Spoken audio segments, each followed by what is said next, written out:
Lemona.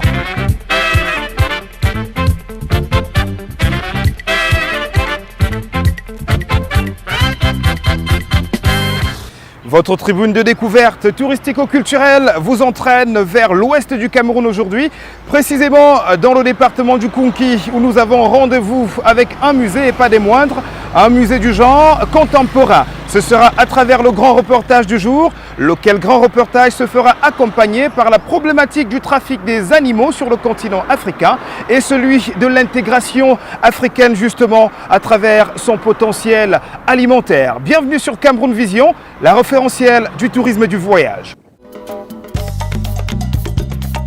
Bienvenue sur Cameroun Vision. C'est un réseau planétaire qui met en péril plusieurs espèces rares. Des braconniers qui revendent sur les marchés asiatiques et européens des défenses d'éléphants, des cornes de rhinocéros, des écailles de pangolin pour un commerce florissant qui produit près de 17 milliards d'euros par an, ceci étant exécuté par des intermédiaires qui le font impunément ou presque. Depuis les réserves du Cameroun et du Tchad jusqu'aux gargotes clandestines de Paris, voici une enquête exclusive signée Magazine Géo, une lecture de Jean-Vincent Chénéum et de Vincent de Paul Bobo. Le magazine Géo, un journal emblématique dans le secteur du voyage et du tourisme, a consacré il y a quelques mois une enquête sur le trafic des animaux sauvages au Cameroun. C'est un drame qui impacte l'essor du tourisme, car certains visiteurs viennent précisément voir ces espèces rares qui disparaissent. Le sujet est assez important pour que nous y revenions, car depuis ce reportage, les choses ne doivent pas avoir évolué, le trafic continue. Des braconniers revendent sur les marchés européens et asiatiques cornes de rhinocéros, viande de brousse ou écailles de pangolin. Les commerces est florissant, 17 milliards d'euros de recettes par an et les intermédiaires agissent en toute impunité ou presque. Je viens de rentrer du Cameroun et du Tchad où je fais un reportage sur les commerces illégaux de l'ivoire et de la viande de brousse. Pour l'ivoire, c'est une histoire qu'on connaît plutôt pas mal, mais pour la viande de brousse, en fait, il faut savoir qu'en France, il rentre à peu près 300 tonnes de viande de brousse illégalement chaque année. Donc on a, avec l'aide d'une association qui se bat pour arrêter ce commerce illégal et qui s'appelle Sauvegarde Faune Sauvage, on a remonté les filières, on s'est un peu infiltré dans les filières, donc on a un peu joué aussi les James Bond.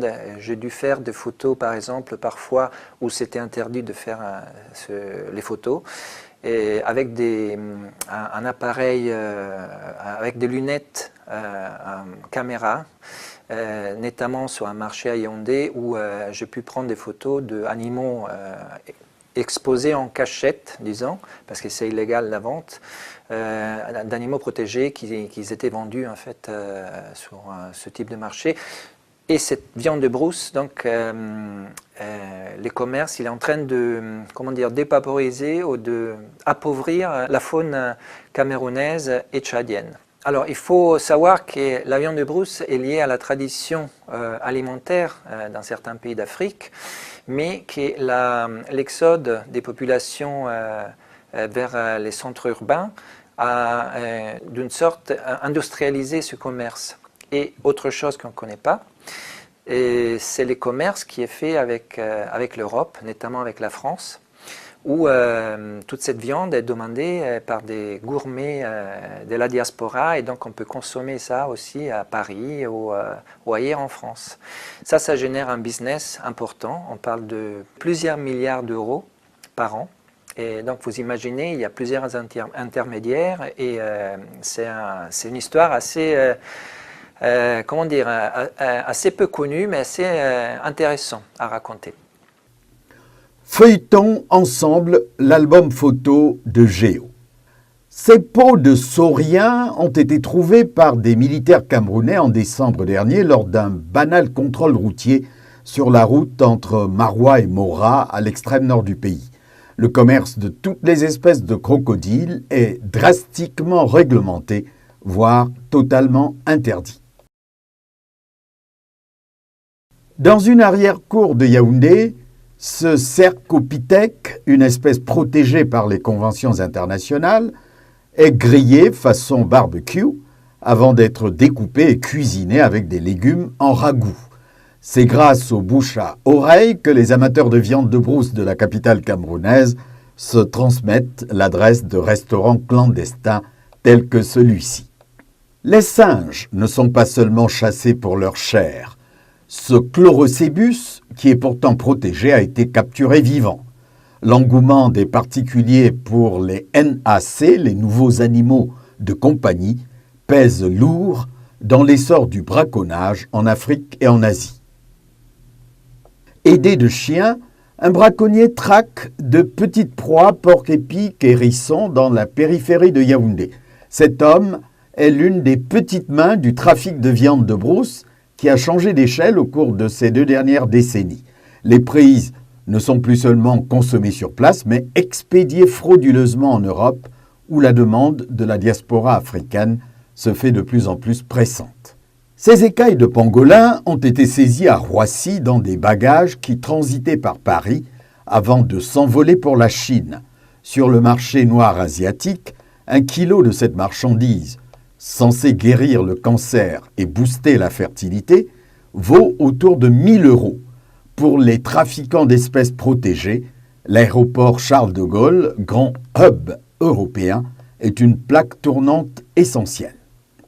J'ai passé un mois entre le Tchad et surtout le nord du Cameroun, où on a eu aussi pas mal de problèmes à cause de la situation politique, notamment militaire aussi, avec les attaques de Boko Haram. J'ai pu aller dans des endroits où des Occidentaux ils ne mettent pas les pieds, c'est strictement interdit depuis 3 ans, parce que j'ai pu travailler avec l'armée camerounaise, en particulier avec la brigade d'intervention rapide qui contrôle tout le nord du pays et qui se bat donc contre les commerces illégaux et aussi contre Boko Haram. Lors de son reportage à l'extrême nord, Géo a noté que le parc national de Ouaza, qui était jadis le paradis des touristes, est aujourd'hui une zone de guerre. On ne peut y accéder qu'avec l'aide du BIR, le bataillon d'intervention rapide. Pour protéger les 600 girafes, 700 éléphants et la trentaine de lions qui peuplent encore ce parc de 1700 km², 35 gardes sont officiellement employés, mais il paraîtrait que seule une vingtaine sont toujours à leur poste. Les autres ont fui, effrayés par les combattants de Boko Haram. Au quartier Bota ce jour, comme dans toutes les cités balnéaires du département du Falco, il pleut des cordes. L'affluence au LWC à coup sûr ne sera pas au rendez-vous, mais n'empêche, il faut bien plus qu'une averse pour nous retenir.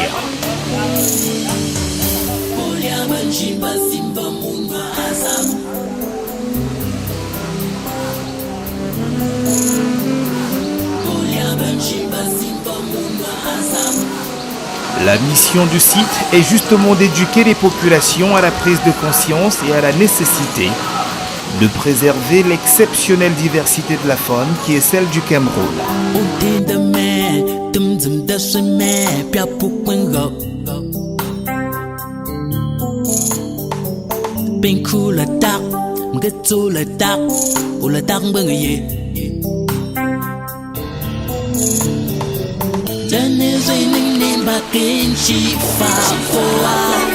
L'objectif à la base était de créer un sanctuaire pour les chimpanzés et il abrite et soigne à ce jour 15 espèces de primates dont les origines sont diverses.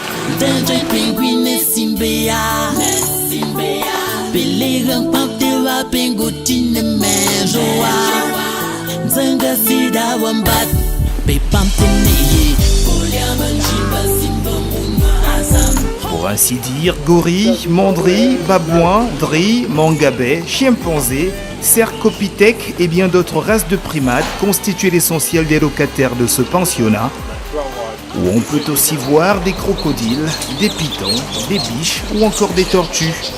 Et la liste n'est guère exhaustive.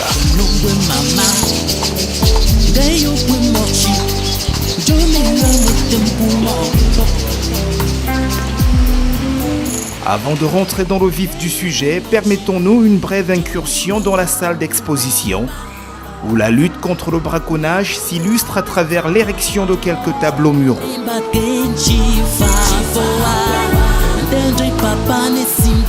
Nous entamons notre visite des 44 hectares du Limbe Wildlife Center en suivant le parcours, sous les auspices de deux guides qui, en plus de nous étayer aussi bien sur les races que sur les provenances des animaux, nous protègent également contre les averses. Vous comprenez de suite que la sympathie ici est de mise.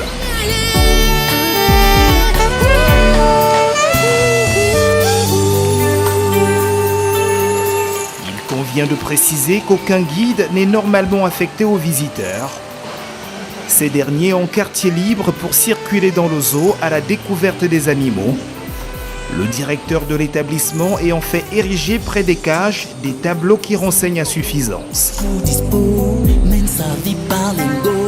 D'abord un petit coucou à ce crocodile blanc de 4 mètres de long, mais en douceur s'il vous plaît.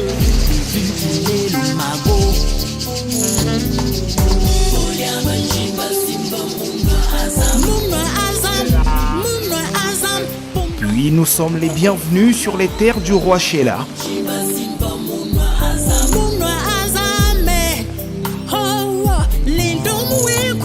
C'est lui le patron de ce territoire, peuplé d'une trentaine de gorilles environ, parmi lesquels la nommée Nyangono, doyenne de tous les primates du zoo.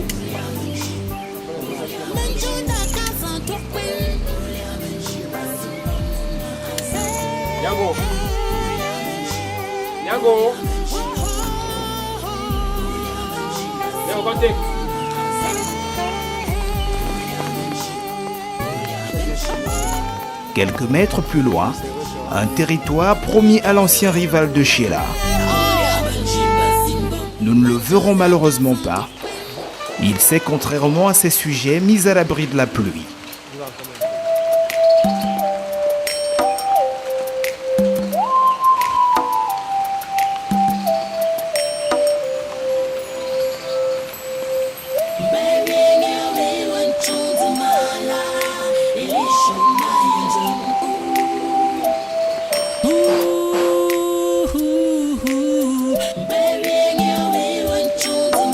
Plusieurs autres espaces pour singes d'autres races seront ensuite traversés, non sans avoir à se régaler de la présence de bien d'autres espèces.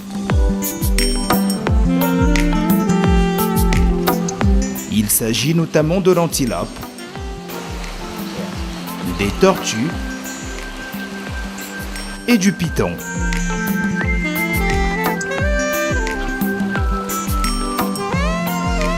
Nous voilà ensuite au pays des plus futés. Bienvenue chez les chimpanzés.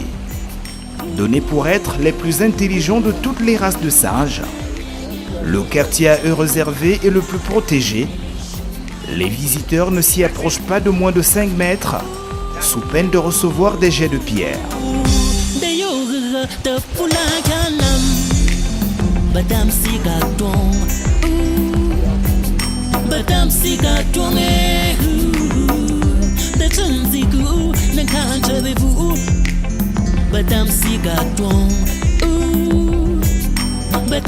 Ils sont d'ailleurs ici les seuls qui au quotidien, tels des hommes, réfléchissent sur les possibilités d'évasion.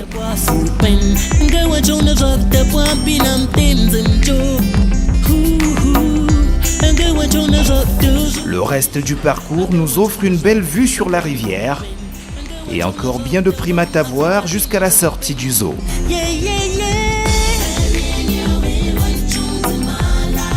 Allées aménagées, petits panneaux explicatifs devant chaque enclos, observatoires et autres restaurants rendent le séjour au jardin zoologique de Limbe très agréable. Et les visiteurs ne se le cachent d'ailleurs pas.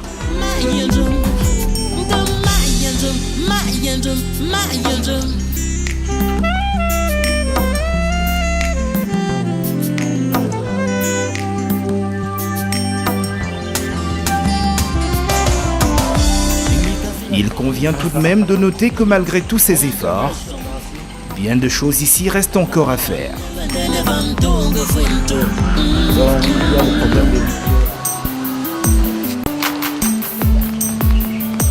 Faites un tour au jardin zoologique de Limbé.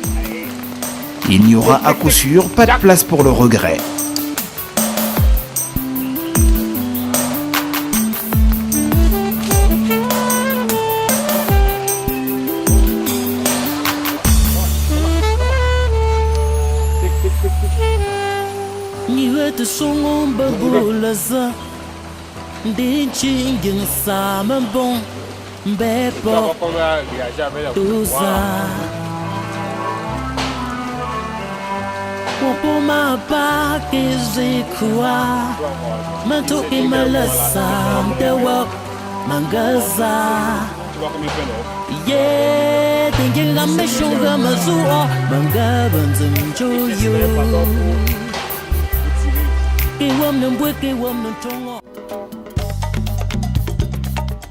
Voilà donc pour ce qui est de la problématique du braconnage en Afrique, un sujet qu'a signé le vétéran Jean-Vincent Chineum.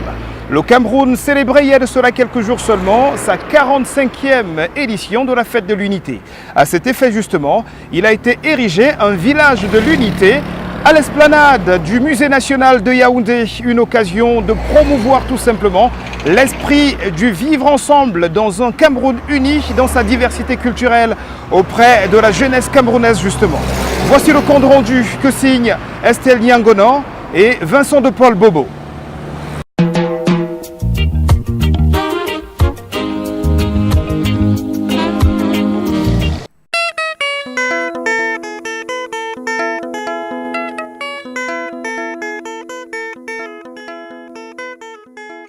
Placé sous le thème « Armée et nation en parfaite synergie pour un Cameroun uni dans sa diversité », attaché aux idéaux de paix, de stabilité et de prospérité, la 45e édition de la Fête nationale du Cameroun s'est déroulée le 20 mai dernier avec faste et solennité au boulevard éponyme à Yaoundé, en la présence du chef de l'État, chef des armées. Mais en amont à cette célébration, un village dit de l'unité et de l'intégration s'est déployé au Musée national de Yaoundé avec pour objectif de promouvoir le vivre ensemble et l'intégration nationale auprès de la jeunesse camerounaise.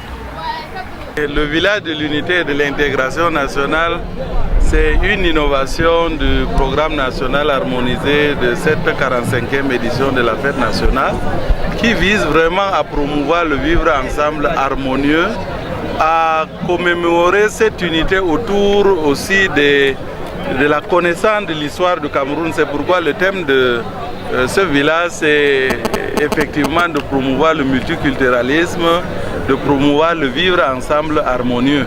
Différentes articulations ont émaillé ce village à l'effet d'ancrer chez la jeunesse camerounaise l'esprit du multiculturalisme et du vivre ensemble.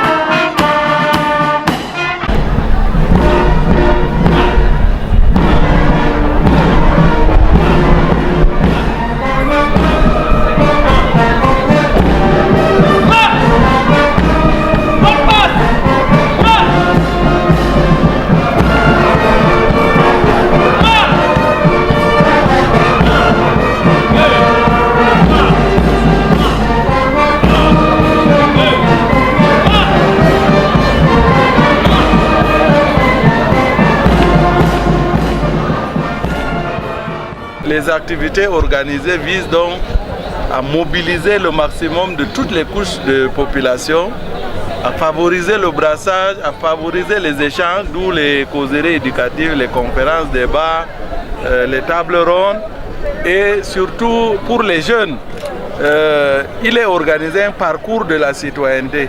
Ça veut dire que nous renforçons leur éducation à la citoyenneté, leur civisme, leur patriotisme à travers des quiz, des kermesses, etc., des jeux divers. Des œuvres d'art et des expositions photos issues des 4 coins du triangle national y sont exposées à l'effet de démontrer la manne culturelle artistique du Cameroun, Ceci pour le seul bonheur des visiteurs, jeunes pour la plupart, et soucieux de s'imprégner des traditions camerounaises tout en nourrissant un retour aux sources. J'ai vu les statues de Chika et j'ai aussi vu beaucoup de photos de comment notre pays a développé et j'ai beaucoup appris. On a vu des poissons, des sons un peu particuliers. J'avais pas encore vu ça en fait.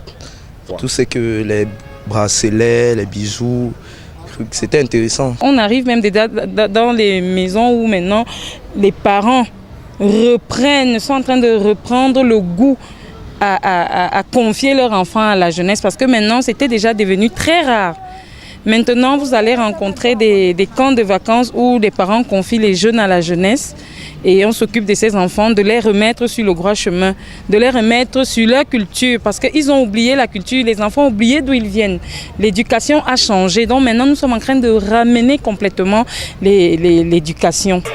Il s'agit donc ici de faire revivre et de transmettre aux Camerounais l'esprit de l'unité nationale pour un Cameroun uni et indivisible dans sa biodiversité culturelle.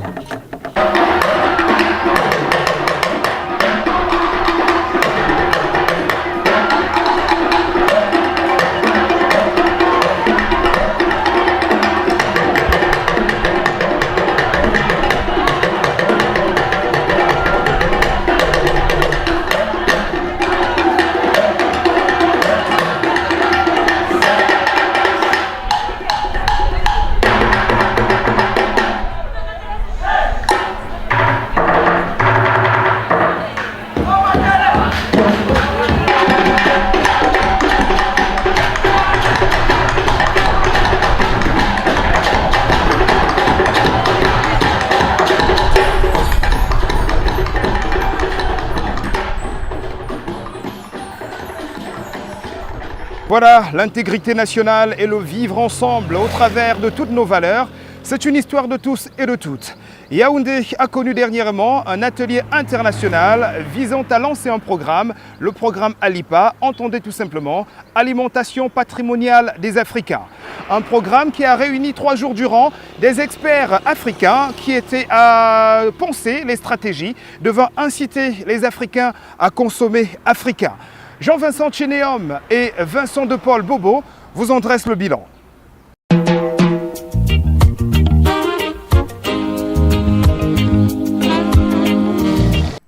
L'atelier international de lancement du programme Alimentation patrimoniale des Africains, organisé par le CERDOTOLA à Yaoundé, a permis de penser de nouvelles stratégies afin d'inciter les Africains à consommer africain. L'objectif de cet atelier était de faire l'état des lieux de l'alimentation patrimoniale des Africains, de voir où nous en sommes, car certains mets traditionnels africains ont tendance à disparaître. Il s'agissait de faire un inventaire de ce qui nous reste comme mets et de les caractériser afin de les mettre à la disposition des communautés pour une meilleure conservation, valorisation et transmission de cet héritage. L'alimentation, c'est d'abord le premier médicament. Ça permet à nos populations d'assurer la sécurité alimentaire et maintenant la souveraineté alimentaire qui permet de savoir ce que nous mangeons, comment on peut valoriser et, comme je l'ai dit, tutoyer les meilleures cuisines du monde et créer de la richesse et de l'emploi. Depuis quelques années, la libéralisation des marchés et l'industrialisation agroalimentaire ont entraîné de graves conséquences sur les cultures et les identités alimentaires. Uniformisation alimentaire, banalisation du goût, occidentalisation et globalisation des modes de vie et de consommation. Il devient, dans ce cas, difficile de maintenir une gastronomie locale ou du terroir. Les Africains ont tendance à consommer ce qu'ils ne produisent pas.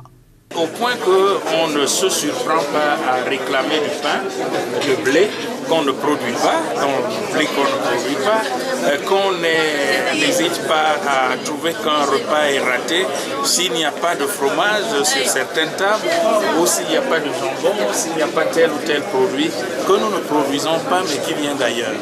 Je voudrais dire ici que un simple constat, d'ailleurs rendu public par le président de la Banque africaine de développement il y a quelques mois, indique que l'Afrique aujourd'hui importe pour 40 milliards, environ 35 à 40 milliards de dollars de produits alimentaires qu'elle ne produit pas. Si vous faites les comptes, à un taux de dollar fixe à 500 francs CFA, 40 milliards de dollars, c'est 20 000 milliards de francs CFA que l'Afrique donne aux autres peuples, aux autres producteurs, aux autres industries alimentaires du monde tous les ans. Et pendant ce temps, on ne prend pas conscience. C'est donc à prendre conscience de tout ceci, à sensibiliser, à mobiliser les énergies, mais surtout les énergies qui sont enfouies dans les cerveaux des détraqués et parce que extravertis des élites africaines, que le Cerdotola a imaginé qu'il ne peut pas y avoir de véritable émergence pour les peuples d'Afrique. Il ne peut pas y avoir de véritable industrialisation de l'Afrique sans prise en compte de la réalité de l'aspect alimentaire. Au terme de cet atelier, il est convenu que seront encouragées les innovations et les transformations en cours sur les mets traditionnels. On note un intérêt de plus en plus prononcé pour les aliments du terroir qui se nationalisent, voire s'internationalisent. Ce sont les cas du ndolé, du koki, du mbongo chobi, du héros. Il va falloir établir un catalogue des plats africains, élaborer la procédure d'harmonisation de la réglementation des produits du terroir, voir comment promouvoir les aliments traditionnels après leur avoir fait subir un processus de modernisation. Cette tentative de construire une modernité alimentaire sur la base des traditions sera certainement très appréciée par les touristes qui nous visitent.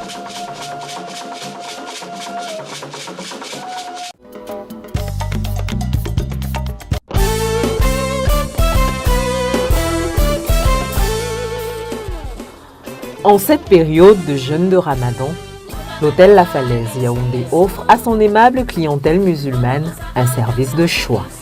Des tapis de prière avec boussole sont disponibles à la réception et les repas servis en chambre selon vos désirs. Tous les soirs entre 18 et 19 h, soupe, bouillies et crêpes sont offertes en libre service au restaurant de l'hôtel. L'hôtel La Falaise Yaoundé vous souhaite un Ramadan dans la paix et l'amour.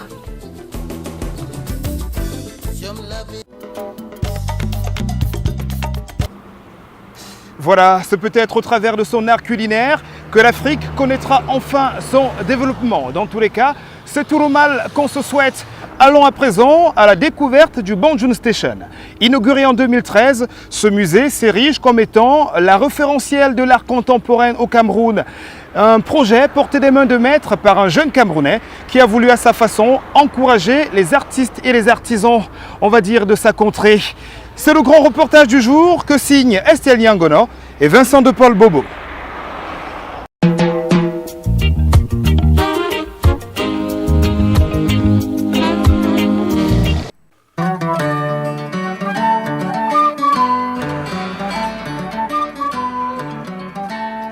Banjul, ville cosmopolite située dans les hauts plateaux de l'Ouest Cameroun, est une agglomération vibrant au rythme de l'art depuis le règne de Joseph Kamga II, qui, en ouvrant un musée dans sa chefferie, incita le talent créatif des artistes locaux.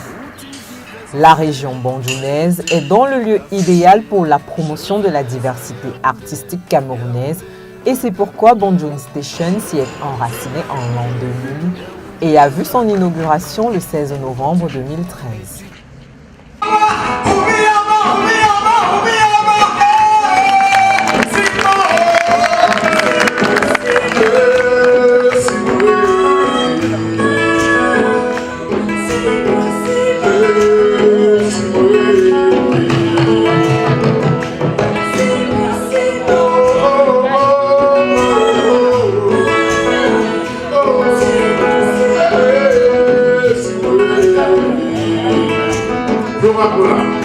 The good and bad people see all we have better. Could you be so greedy and enter living in that? Your father made sure you would have it all. He provided for us all so that we could want all.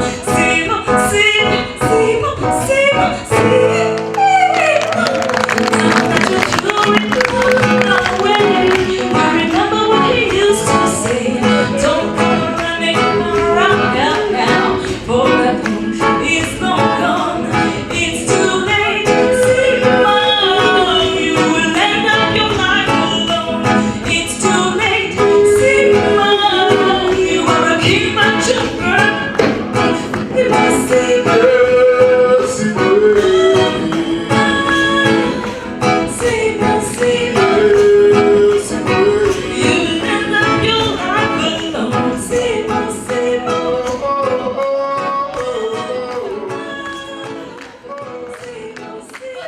C'est pour moi un honneur de fierté, de réelle fierté de présider cette cérémonie d'inauguration au Banjul Station. Une belle et louable initiative de l'artiste camerounais Barthélémy Togo. Revenu sur sa terre natale pour faire partager son expérience et sa passion en art plastique, répondant ainsi à l'invitation du président de la République, son Excellence M. Paul Biya, qui lors de son message à la jeunesse camerounaise à l'occasion de la célébration de la 46e édition de la Fête nationale de la jeunesse a déclaré, je cite, « Vous ne devez pas vous contenter d'acquérir des connaissances en vue d'assurer votre réussite personnelle. Il vous revient également de participer à notre grand dessein commun du service de notre pays qui vous a soutenu tout au long de vos études. C'est là un juste retour des choses et une marque de civisme. En effet, depuis 7 ans, l'artiste Barthélémy a su réunir ses forces, fédérer les amitiés, les alliances et les compétences en vue de bâtir ce magnifique espace dénommé Banjul Station, à la fois centre d'art et musée d'art contemporain. Il s'agit d'un lieu d'accueil et d'échange pour les artistes en herbe et les professionnels du monde des arts visuels qui va sans aucun doute concourir à enrichir l'offre culturelle au Cameroun. Situé à 3 km de la ville de Bafoussam dans la région de l'Ouest, soit 300 km de Douala et Yaoundé, Banjul Station est d'abord un atelier de création où se réunissent les artistes. Il s'agit d'un projet ambitieux porté par Barthélémy Togo avec pour point de départ un constat simple. L'art classique africain est essentiellement conservé et exposé dans les musées et collections d'Occident et la production contemporaine a tendance à emprunter la même voie. D'où l'initiative de ce musée dont l'accrochage est aux antipodes d'un ghetto culturel mêlant médium du passé et du présent aux œuvres d'Afrique et d'ailleurs. Pour des raisons pratiques, le musée présente des petits formats, notamment des lithographies, des gravures et des photographies plus facilement transportables et conservables.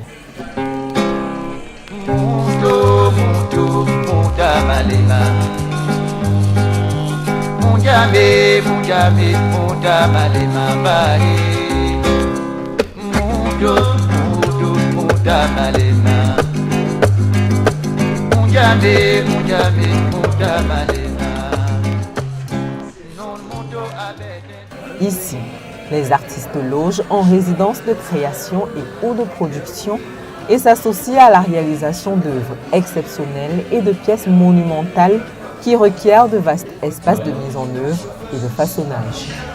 Un projet culturel fort.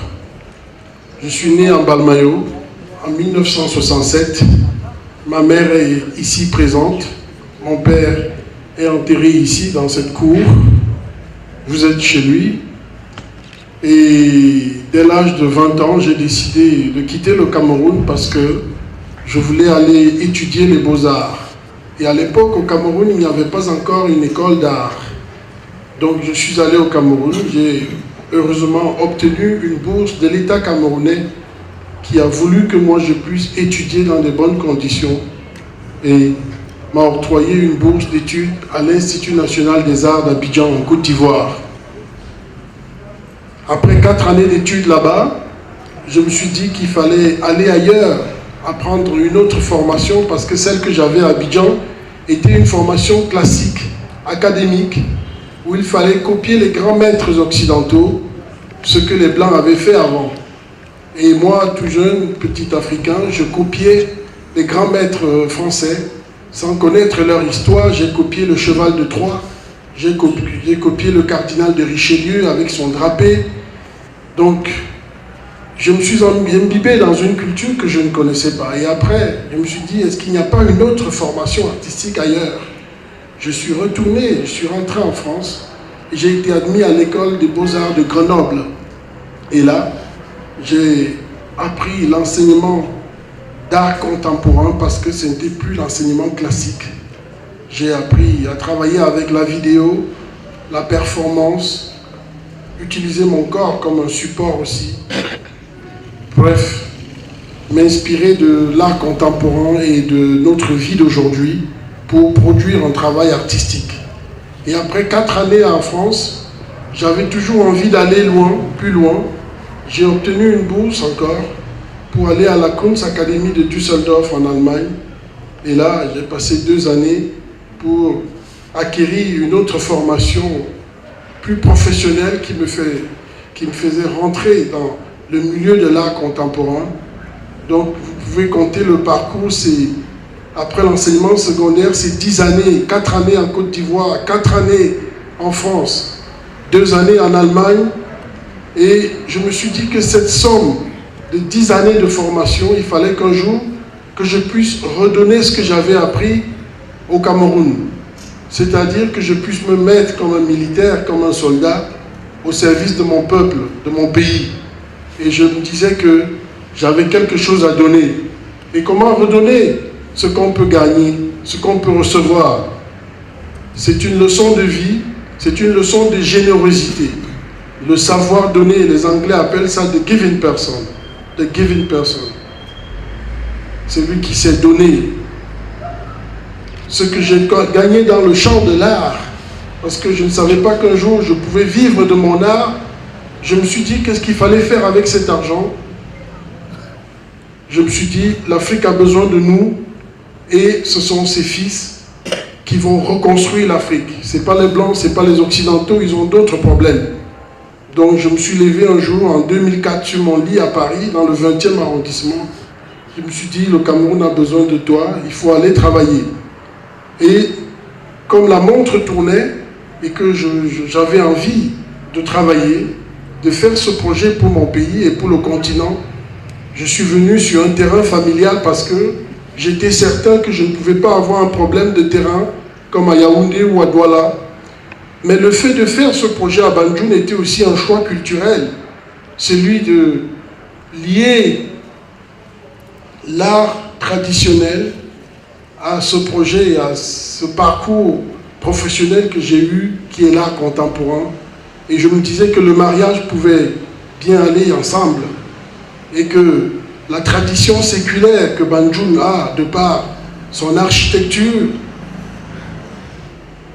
il fallait continuer à garder cette tradition. Véritable aventure artistique, les conditions de conservation et de présentation des œuvres ont été par ailleurs pensées dès la construction. Les murs de la bâtisse sont épais, faits d'un mélange de béton et de terre, recouverts de mosaïques conçues par Barthélemy Togo, qui, au-delà de l'effet simplement esthétique, permettent de stabiliser la température ambiante du lieu et de l'isoler contre les infiltrations d'eau. La structure est surmontée d'un pignon de 11 mètres de hauteur et couverte d'une charpente à double pyramide qui respecte les règles séculaires de l'architecture traditionnelle locale avec ses toitures effilées. Une baie vitrée et miroitée bleu ciel abrite la façade, protège les œuvres exposées de la luminosité en conférant une élégance légère et une modernité transparente au bâtiment. Je suis parti sur cette chefferie, sur cette architecture ancestrale qui est imprégnée ici à l'ouest pour construire ces 2 immeubles comme vous voyez, mais avec mes petites notions d'architecture. Petit à petit, nous sommes partis du sous-sol, à 3 mètres sous le sol. Il y a une salle pour les projections vidéo, pour les conférences, et le rez-de-chaussée est prévu pour la librairie et pour la bibliothèque. Et le premier niveau que vous voyez avec les hauteurs de 4 mètres est prévu pour la première salle d'exposition contemporaine. La deuxième salle, le deuxième niveau est prévu pour une deuxième salle d'exposition contemporaine et le 3e plateau est prévu pour la collection permanente. Le musée en lui-même abrite la propre collection de Barthélemy Togo, composé des joyaux de l'art mondial qu'il a échangé avec ses collègues ou acquis auprès de galeristes et collaborateurs divers. Et là, on est en face d'une découverte très forte d'un jeune artiste que j'ai rencontré à Paris et qui a un univers un peu fantasmagorique, mais qui est un peu diabolique. Mais j'adore bien son travail parce qu'il est tout nain et il a l'impression que le monde ne l'a pas aimé. Les œuvres du grand réalisateur, filmmaker David Lynch. David Lynch, c'est le pape du cinéma. Le pape du cinéma, David Lynch. J'ai travaillé avec lui.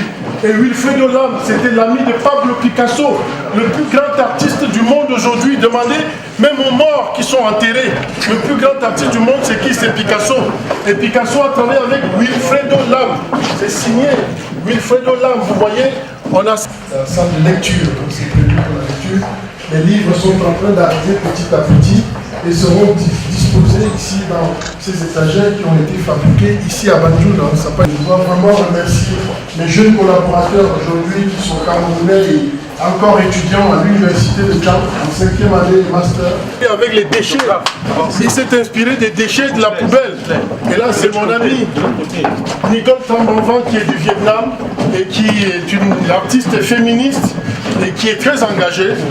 Et là, c'est mon ami Zueletou Tais-toi. Il est de Sud-Afrique, je l'ai rencontré à Cape Town. Et avec Zueletou, j'ai passé de très bons moments. Là, c'est Franck Ludanji de l'Angola, des gens malades. Et pour les redéposer dans la ville de Johannesburg, on voit des personnes malades qui côtoient des personnes encore en bonne santé dans la ville de Johannesburg. Et ça, c'est un jeune artiste du Burkina Faso, il est peul.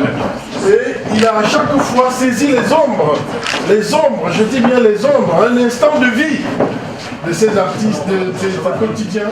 Et là, c'est l'artiste ivoirien. Sur 3 niveaux, le visiteur peut ainsi admirer plus d'une centaine de pièces exceptionnelles, dialoguant les unes avec les autres dans un esprit d'ouverture qui reflète, outre la sensibilité artistique du maître des lieux, la volonté de décloisonner un monde de l'art soumis au diktat d'un marché de l'art qui catégorise et hiérarchise les œuvres sans se soucier du contexte qui les a vues naître.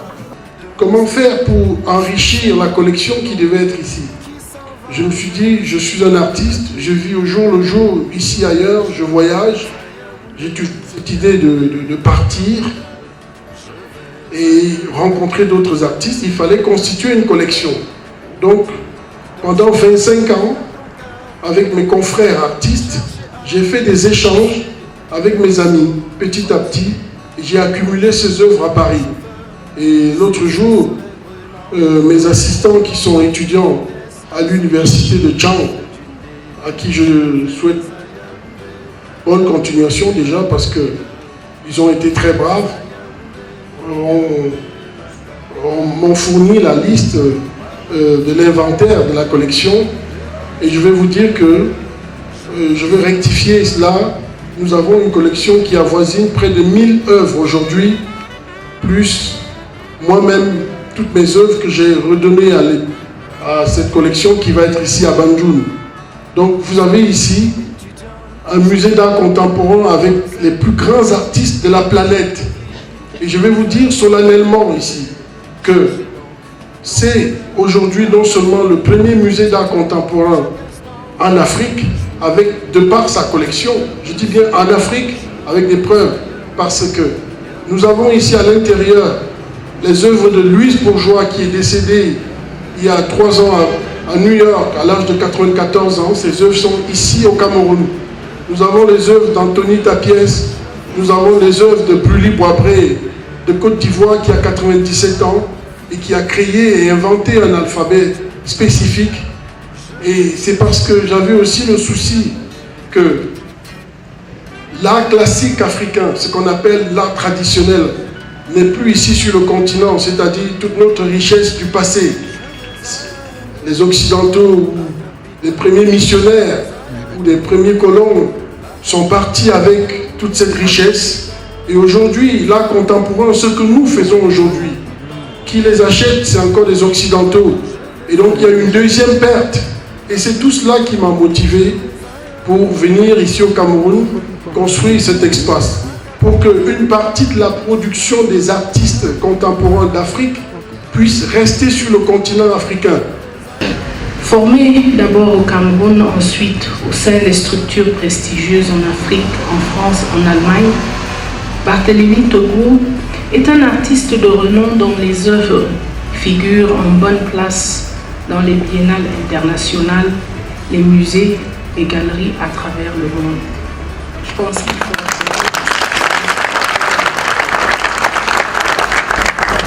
Il n'est donc pas étonnant que sa collection d'œuvres contemporaines présentée aujourd'hui dans le cadre de l'exposition intitulée « Mes amours » soit constituée de quelques grandes figures de l'art du XXe siècle et permette d'entamer la mise en place d'un fonds contemporain d'art disponible et accessible à tous.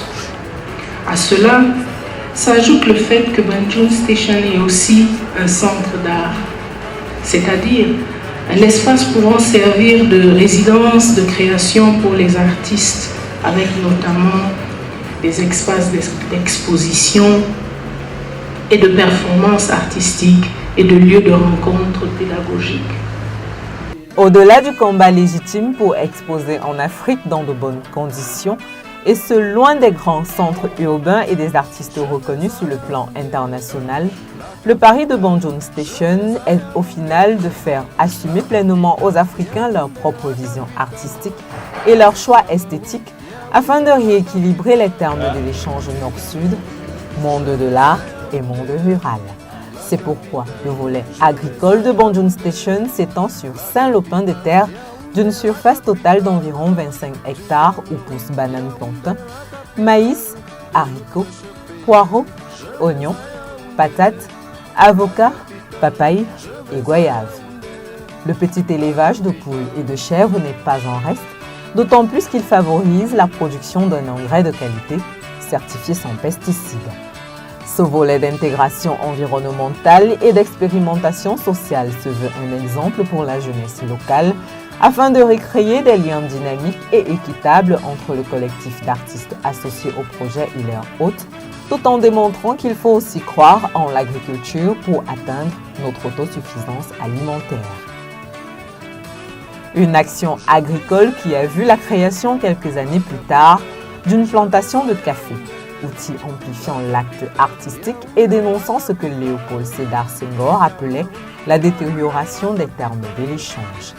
Un projet culturel original qui tisse un lien étroit entre la population et son environnement sous la forme d'un programme d'intégration agricole qui devrait assurer l'autosuffisance matérielle du lieu par l'exploitation des cultures vivrières. C'est génial tout ça.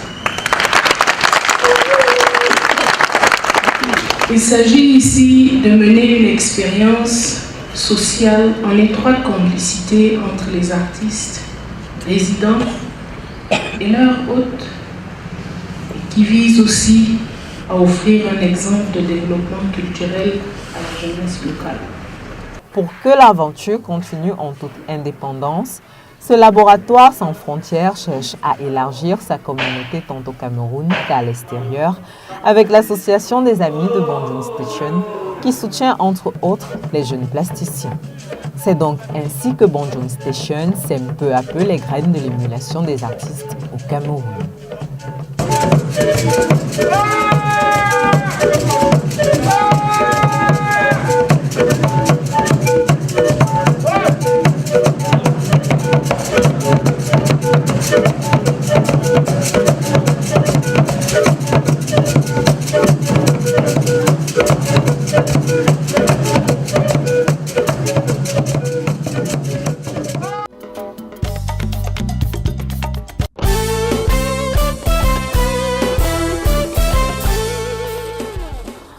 En cette période de jeûne de Ramadan, l'hôtel La Falaise Yaoundé offre à son aimable clientèle musulmane un service de choix. Des tapis de prière avec boussole sont disponibles à la réception et les repas servis en chambre selon vos désirs. Tous les soirs entre 18 et 19h, soupe, Bouillies et crêpes sont offertes en libre service au restaurant de l'hôtel. L'hôtel La Falaise Yaoundé vous souhaite un ramadan dans la paix et l'amour.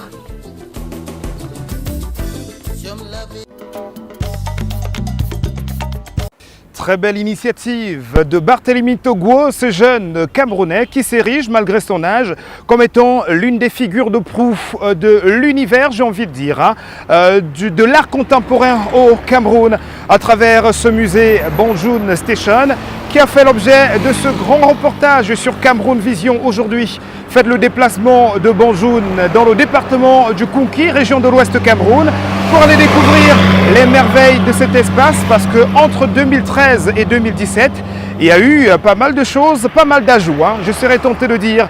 Merci d'avoir été de cette édition qui rentre en gare. Revenez-nous au prochain numéro pour d'autres découvertes sur Cameroun Vision. Mais en attendant, prenez soin de vous et de tous ceux que vous aimez et surtout pas de gaffe parce que chaque jour est une vie et rien ne vaut la vie.